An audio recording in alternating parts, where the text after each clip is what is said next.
Again, in governing the people, the sage empties their minds, but fills their bellies, weakens their wills, but strengthens their bones.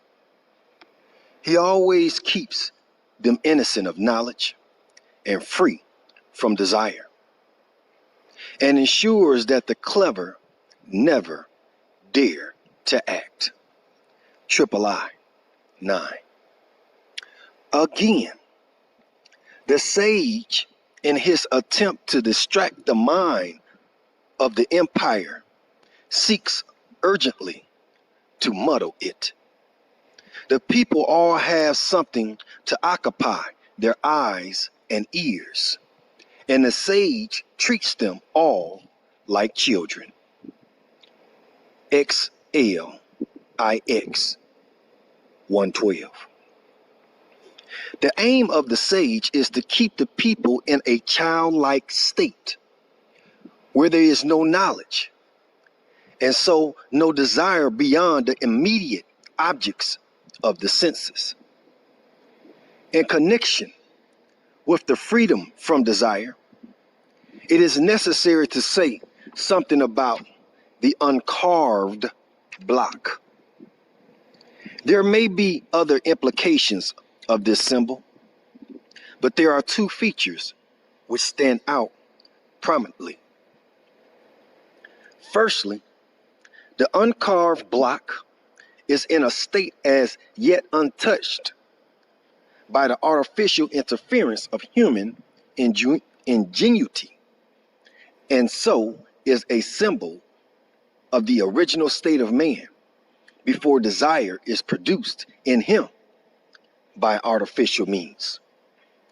By holding firmly to the principle of non-action exhibited by the Tao, the ruler will be able to transform the people. But after they are transformed, should desire raise its head, I shall press it down with the weight of the nameless, uncarved block. The nameless, uncarved block is but freedom from desire. And if I cease to desire and remain still, the empire will be at peace of its own accord. XXX V II 81.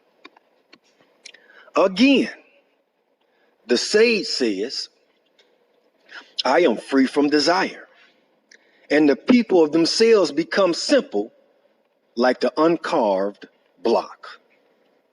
LV II 133. Even after the people are transformed, the sage has to be constantly on the lookout in case desire should raise its head.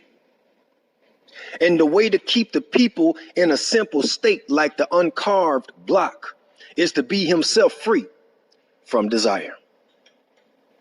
Secondly, the uncarved block is also said to be nameless. This, as we have said, is one of the important attributes of the ruler. But the meaning of the term nameless deserves careful examination, because it has a further meaning besides the obvious one of not being known. When the uncarved block shatters, it becomes vessels. The sage makes us of these and becomes the Lord over the officials. XXV III 64. Now, vessel is a term used from early times to denote a specialist. In the Analects of Confucius, for instance, we find the saying, a gentleman is no vessel. 2:12. Meaning that the concern of the gentleman is the art of government and not the knowledge of a specialist. The nameless uncarved block is nameless because it has not shattered and become vessels. Hence, it is the symbol of the ruler.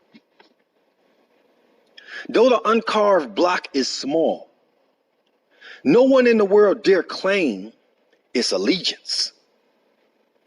XXX, II, 72. We may recall that no name is adequate as a description for the Tao, because a name is always the name of a specific thing. And so will limit the function of the Tao. Similarly, the ruler is nameless because he is no specialist, and only specialists can be named.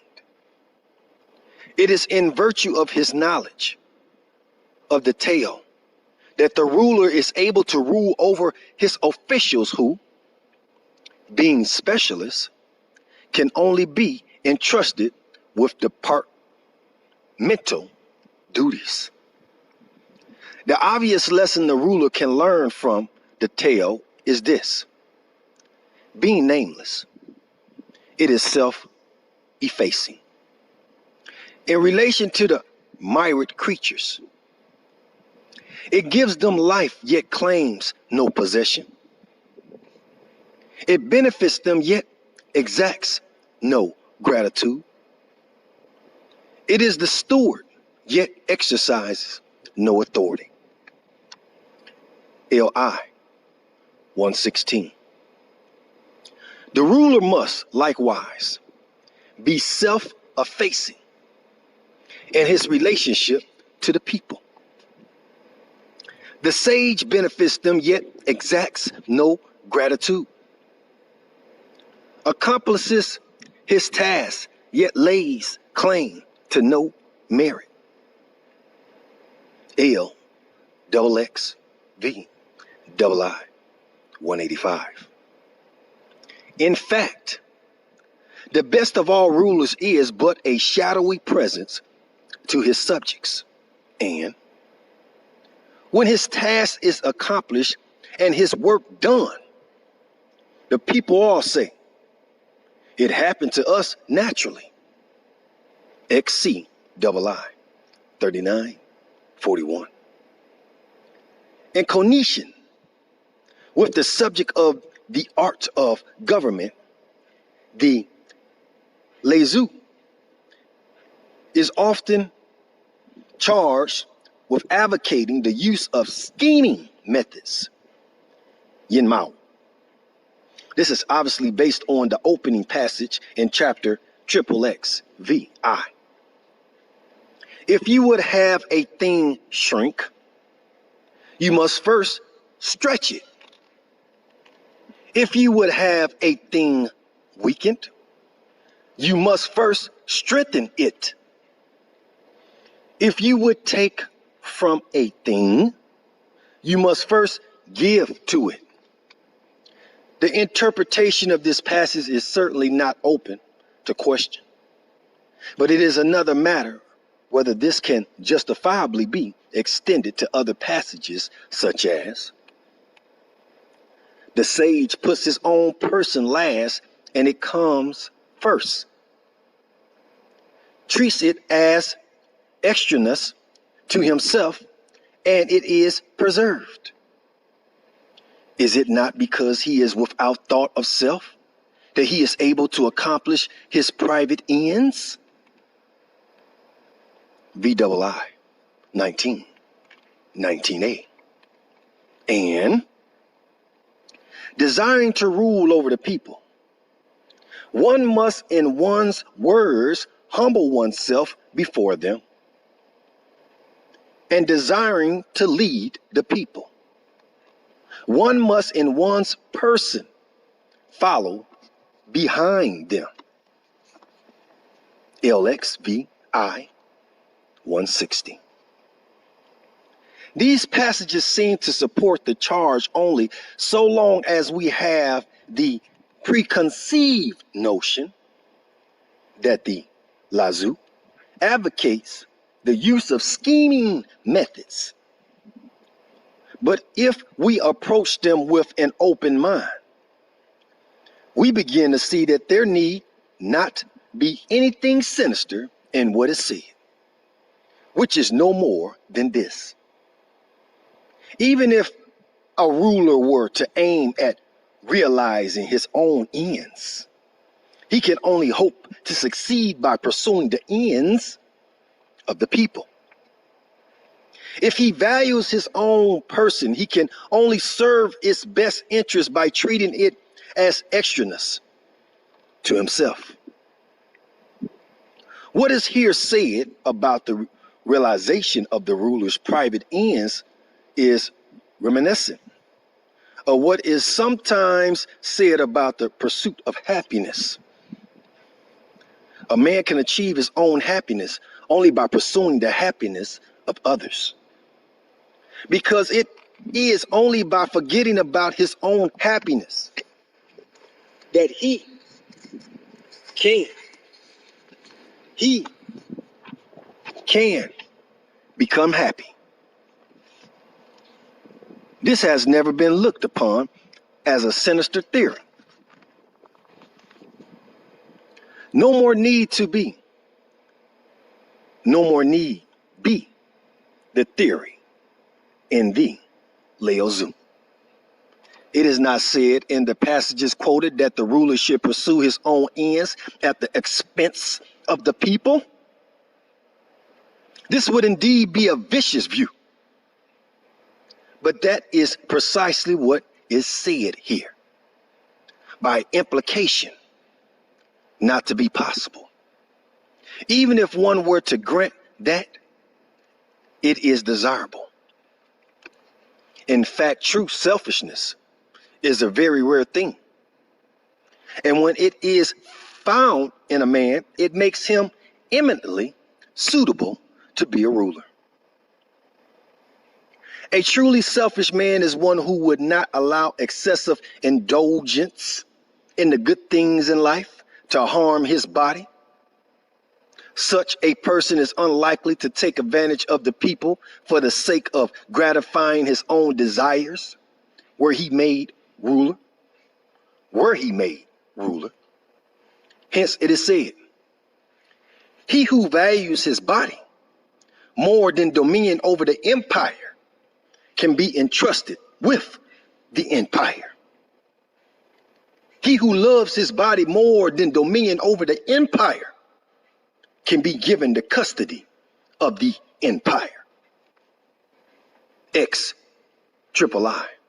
31. This probably represented the view of the school of Yang Chu. In a conversation between Yang Chu and Chien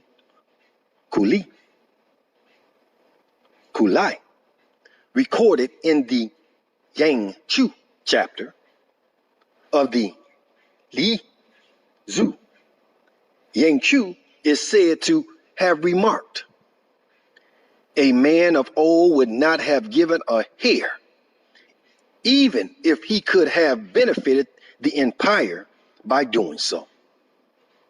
But neither would he have accepted the empire were it offered to him for his exclusive enjoyment. The second half of the statement is a fair representation of Yang Chu's position.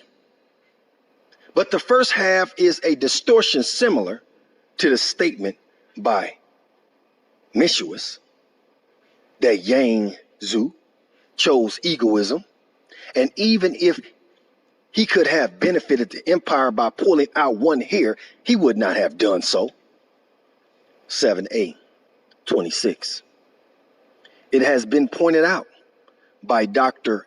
A.C. Graham that the true position of Yang Chu was that even if he could have gained the empire. By losing one hair, he would have refused to do so. Let me stop here for a minute and give you a note. The dialogue between Yang Chu and Chaizi, Bulletin of the School of Oriental and African Studies, volume XXI, 1959, pages 291 through 99.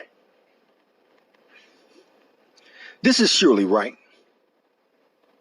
As we go on, this is surely right. And Yang Chu's ideal was the truly selfish man who would neither harm himself to the least degree in order to gain the empire, nor use the empire for his own enjoyment, lest such indulgence should be detrimental to his body. Such a man, according to Lao, is eminently suited to rule over the empire, as passages which seem to support the charge against Lao are capable of a different interpretation. We are left with only section 79 as sole grounds for it. And this happens to be a passage which has close parallels which the Han Feizu, the Chan, Kuo, Tzi, and the Lu, Shi, Qiong, Qiu, all attribute to works other than the Lao. It seems reasonable to assume that it is a saying of considerable antiquity, which belongs to a tradition somewhat different from that to which the greater part of the Lao belongs. From what we have said about the Lao, it can be seen that the central idea is quite simple and has a direct bearing on life. In life, whether it is ethical or political aspect, we should model ourselves on the tail. The supreme goal for the common man, as well as for the ruler, is survival. And the means to this goal is simply to hold fast to the submissive. No wonder it said, my words are very easy to understand and very easy to put into practice. L XX 170. If few can understand them, it is because straightforward words seem paradoxical. L XXV triple I 189. Think about that. And when the worst student hears about the way, he laughs out loud. XLI 90. That no one can put into practice the advice contained in the words is because it is against the grain of human nature in its degenerate form to act in accordance with it. There are certain ideas which we have, so far, not touched on in our account, and to these we must turn our attention. As the work is known as the Tao Te Ching, it must seem strange that we have not said anything about the term Ti.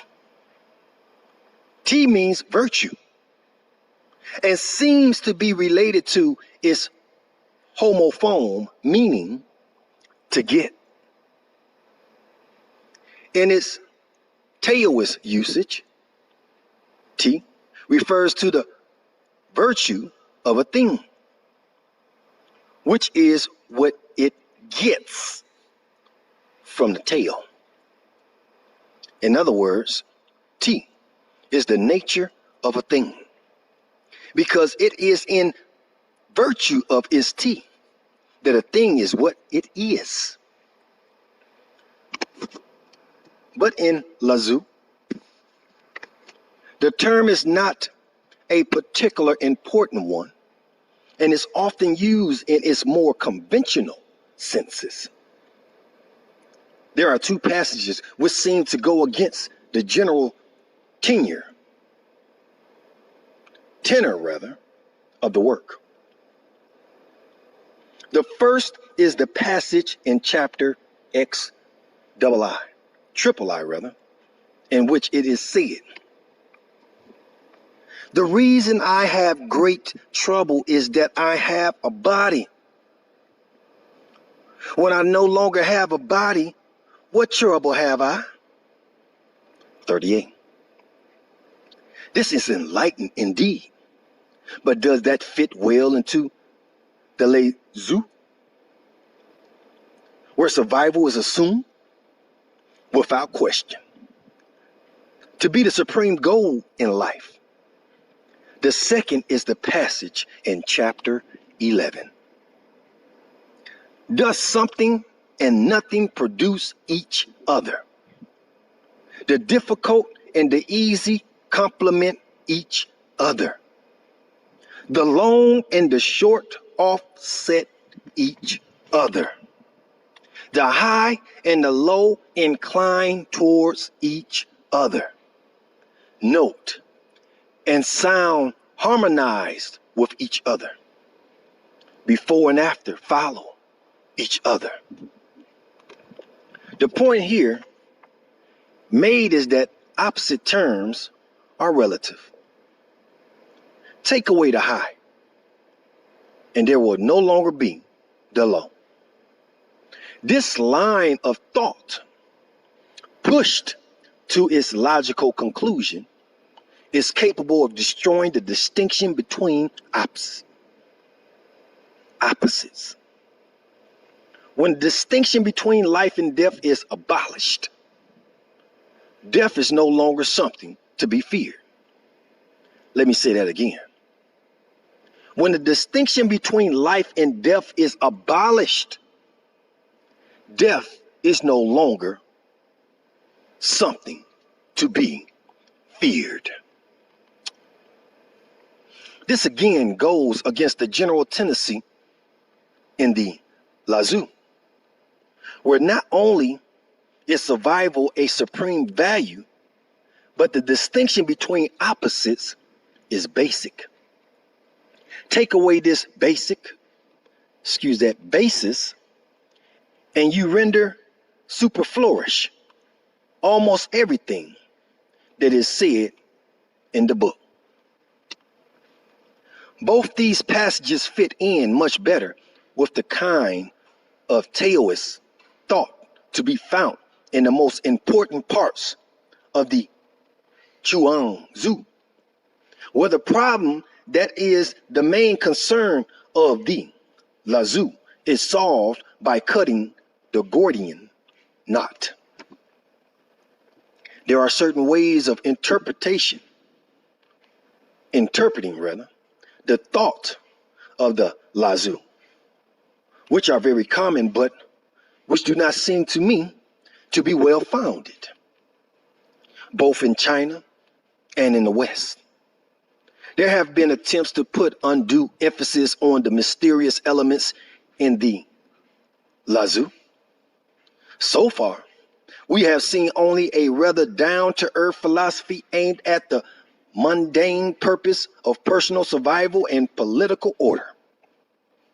There are a few passages which form the basis of this emphasis on the mysterious.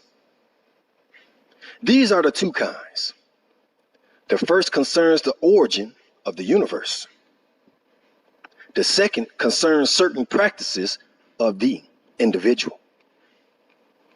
In the first, we often find the term the mother of the myriad creatures. But the term which lends itself most easily to such a purpose is the mysterious female, which occurs in chapter 6. 6. The spirit of the valley never dies. This is called the mysterious female. The gateway of the mysterious female is called the root of heaven and earth. Dimly visible, it seems as if it were there. Yet, use will never drain it. 17. It is impossible, however, to take this as a piece of cosmogony. Just as living creatures are born from the womb of the mother, so is the universe born from the womb of the mysterious female. It is a remote possibility that the language used here is an echo of some primitive creation myth. But even if that were the case, the language in the Lezu has no longer any mythical significance, as can be seen from the description of the mysterious female as dimly visible and seemingly there. It is no more than a picturesque way of describing how the universe came to be, and an expression of wonder at the inexhaustible nature of this creative process.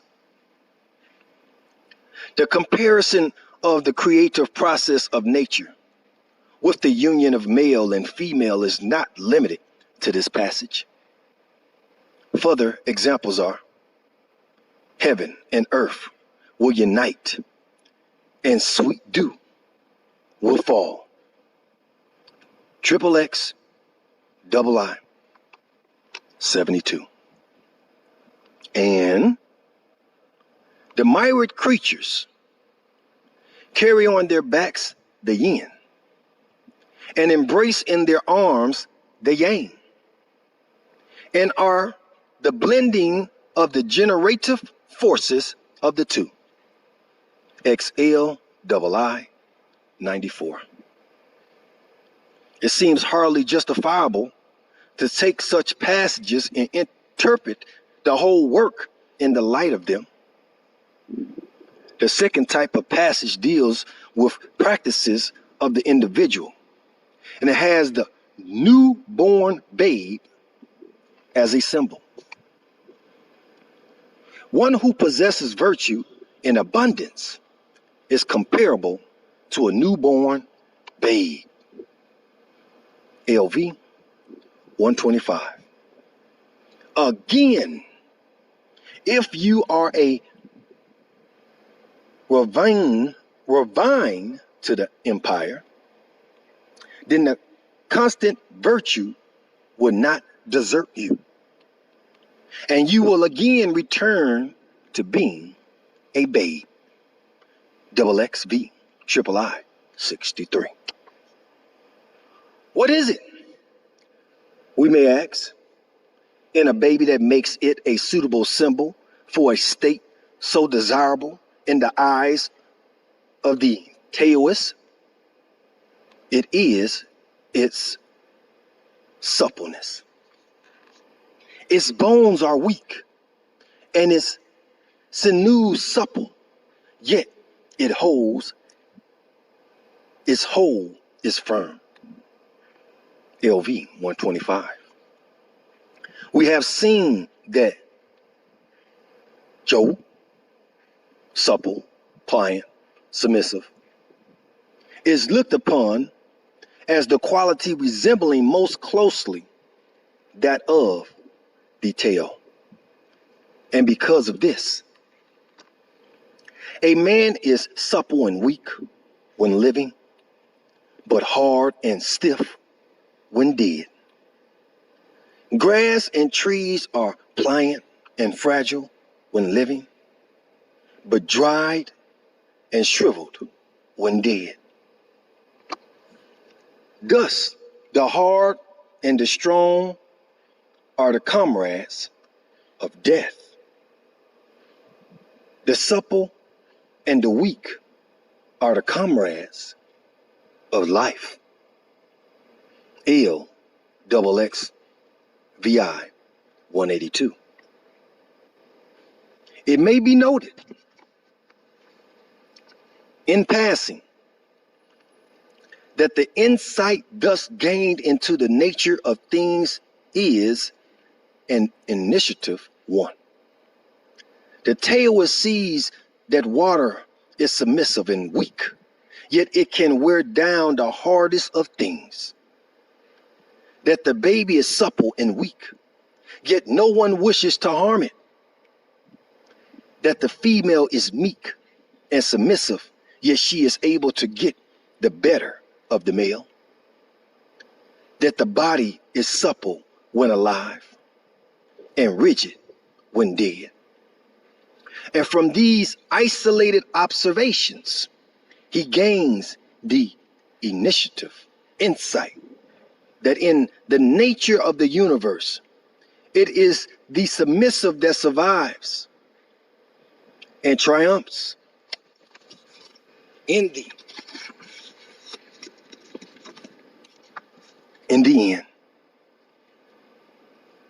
Once this institution is gained, further observation is unnecessary and serves only to confuse. And with that being stated, family, we'll come back next time with more. Until then, keep your heads up, stay focused, and read. And protect yourself, and defend yourself, and know the law, and know God, and know Satan, and know yourself, and know others. Peace.